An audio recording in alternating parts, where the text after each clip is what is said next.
আল্লাহর হাবিবের রওজা শরীফ দেখে আমি সহ্য করতে পারি না রে আবু বকর, বিদায় দাও, আমি চলে যাব।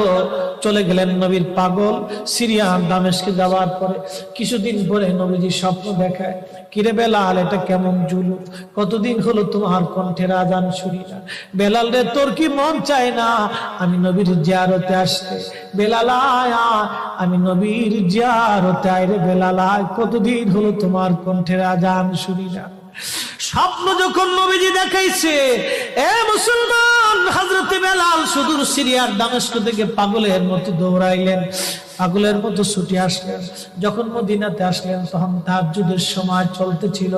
তাহাজ্জুদের সময় চলার সময় হযরত বেলাল রাদিয়াল্লাহু আনহু কাঠের জালি দিয়ে তখন রওজা শরীফ ঘিরে রাখা ছিল। ওই জালির পাশে বসে বসে জালির সঙ্গে মাথা ঠেকাইয়া নবীর পাগল বসে বসে গুনগুন গুনগুন করে কাঁদে আর বলে,